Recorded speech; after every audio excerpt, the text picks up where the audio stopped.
अस्सलाम वालेकुम। आज हम जिस टॉपिक पर बात करने वाले हैं वो है हमारी सीरीज़ सीपीसी के अंदर सेक्शन 9 से लेकर 12।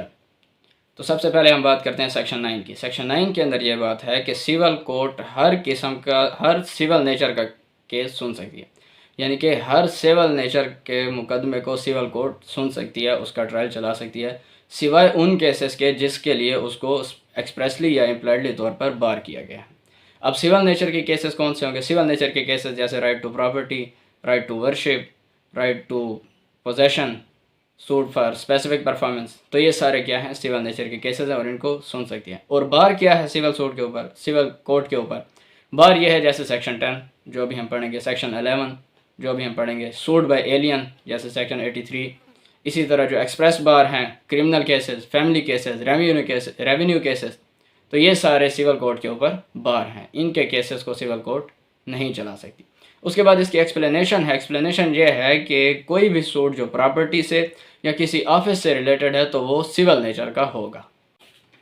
एक्सप्लेनेशन के अंदर है कि कोई भी केस, कोई भी सूट जो प्रॉपर्टी या जो ऑफिस से रिलेटेड है वो सिविल नेचर का होगा, बजाय इस बात के कतई नज़र कि वो किसी रिलीजियस राइट या सेरेमनी के ऊपर डिपेंड करता है। फॉर एग्ज़ाम्पल, जो आपका मैटर है, जिसके अंदर आपका प्रिंसिपल क्वेश्चन, जो आपका मेन इशू और मैटर नज़र आ रहा है वो सिविल नेचर का है, तो इस बात से कोई फ़र्क नहीं पड़ेगा कि वो किसी मजहबी राइट या सेरेमनी के ऊपर डिपेंड कर रहा है। फॉर एग्ज़ाम्पल, आपने कोई प्रॉपर्टी दी है कि उसके ऊपर कोई मदरसा या मस्जिद बनाई जाए, तो उससे रिलेटेड अगर कोई डिस्प्यूट आ जाता है तो वो आपका सिविल कोर्ट के अंदर चलेगा। इसके बाद है जी हमारा सेक्शन 10। सेक्शन 10 के अंदर ये बात है कि एक दावा आपका एक अदालत में पेंडिंग है और उसके बाद आप उसी मैटर के ऊपर, उसी टाइटल के ऊपर, उन्हीं पार्टीज़ के दरमियान उस अदालत में या किसी और अदालत में वही दावा लेकर आ जाते हैं जो पहले से उसी अदालत या किसी और अदालत के अंदर directly and substantially in issue है। डायरेक्टली ये मतलब कि जो पार्टी दावा लेकर आई है उसी की तरफ से उस कोर्ट में पेंडिंग है, और सब्सटेंशियली ये है कि उसके लीगल रिप्रेजेंटेटिव की तरफ से या उसके इंटरेस्टेड बंदे की तरफ से वो दावा पेंडिंग है। तो ये दावा अदालत दूसरा दावा ले तो लेगी, लेकिन इस पर अदालत मुकदमा नहीं चलाएगी और इसको अदालत स्टे कर देगी। फिर इसकी एक एक्सप्लेनेशन है कि अगर फ़ॉरेन सूट के अंदर, फ़ॉरेन अदालत के अंदर, फ़ॉरेन कोर्ट में कोई सूट पेंडिंग है और उसी के ऊपर आप फ्रेश सूट पाकिस्तान में करना चाहते हैं तो फिर आप कर सकते हैं, इसके ऊपर रेस ऑफ जुडाइज नहीं लगेगा। उसके बाद है जी सेक्शन 11 रेस जुडिकाटा। ये बहुत ही इंपॉर्टेंट सेक्शन है। इसके अंदर ये बात है कि एक दावा आपका पहले से अदालत ने डिसाइड कर लिया है। रेस ऑफ जुडिस सेक्शन 10 में था कि अदालत में दावा पेंडिंग है, और 11 में है कि अदालत ने दावा डिसाइड कर दिया है। एक दावा जो अदालत ने आपका डिसाइड कर दिया और आप दूसरा दावा लेकर आते हैं उसी मैटर के ऊपर, उसी टाइटल के ऊपर, वही क्लेम है, वही पार्टीज़ हैं, वही अदालत है या कोई और अदालत है जो वो क्लेम देने के लिए कॉम्पिटेंट भी है, यानी कि जो क्लेम मांगा गया वो पिछली अदालत उस क्लेम को देने की कॉम्पिटेंट भी थी जिसने ये डिसाइड किया है, तो फिर आपका दूसरा दावा अदालत बिल्कुल लेगी ही नहीं। और इसकी 6 एक्सप्लेनेशंस हैं। पहली एक्सप्लेनेशन में वो ये कहता है कि प्रायर सूट से मुराद होगा पिछला सूट जो आपका पिछली अदालत से डिसाइड हो चुका। एक्सप्लेनेशन 2 के अंदर ये है कि जब हम उसकी कॉम्पिटेंसी की बात करेंगे पिछली अदालत की, तो हम ये देखेंगे कि उस अदालत ने ये दावा डिसाइड कर दिया है। हम ये नहीं देखेंगे कि उस दावे के ऊपर अपील हो सकती है या नहीं हो सकती। हमने ये देखना है कि डिसाइड हो गया तो बस इसके ऊपर रेस जुडिकाटा लगता है। एक्सप्लेनेशन 3 है कि जो आप नया दावा लेकर आए हैं उसके अंदर जो मैटर है वो पिछले दावे के अंदर एक पार्टी की तरफ से एलेज किया गया और दूसरी पार्टी की तरफ से एडमिट या डिनाई किया गया हो एक्सप्रेसली या इम्प्लाइडली तौर पर, तो उस पर भी रेस जुडिकाटा लग जाएगा।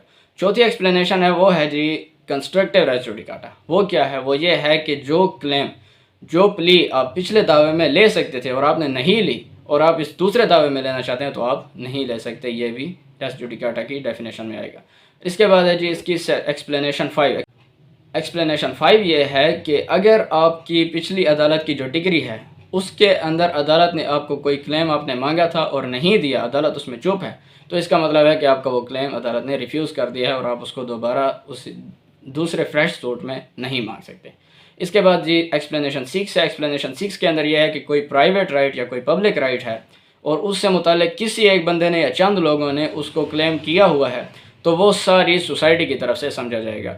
ये एक जजमेंट इन रेम की तरह की बात है, जजमेंट इन रेम की बात कर रहे हैं। हमने पिछली वीडियो में जजमेंट इन रेम को पढ़ा है, आप उसमें सुन सकते हैं कि अगर आप पूरी सोसाइटी के ख़िलाफ़ कोई जजमेंट लेते हैं तो उसको जजमेंट इन रेम कहते हैं। फॉर एग्ज़ाम्पल, आपकी गली में कोई लोग कूड़ा डालते हैं जिसकी वजह से आप सब लोग परेशान हैं, तो चंद बंदे या एक बंदा जाकर, चंद लोग कूड़ा डालते हैं और उसकी वजह से पूरी सोसाइटी डिस्टर्ब है, पूरी सोसाइटी मुतासर हो रही है, तो फिर चंद लोग जाकर या एक बंदा भी जाकर अगर रेड कर लेता है तो वो सारी सोसाइटी के लिए होगी और दोबारा चंद और को जाने की ज़रूरत नहीं है। इसी तरह अभी लागैट के लिए कुछ लोगों ने जो रेड्स की थी, तो अब उसका जो रिज़ल्ट आएगा उस रेड का, वो सब के लिए, उससे सब इस्तेफ़ादा हासिल करेंगे और बाकी लोगों को दोबारा रेड करने की ज़रूरत नहीं है।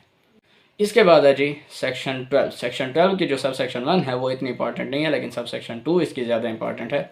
सब सेक्शन 1 के अंदर ये है कि जो रूल्स और आर्डर सीपीसी के अंदर आगे बताए गए हैं और उनमें अगर किसी फर्दर सूट से मना किया गया तो फर्दर सूट नहीं किया जाएगा। जैसे आर्डर 2 रूल 2, आर्डर 9 रूल 9, इनके अंदर अगर फर्दर सूट से मना किया तो नहीं किया जाएगा।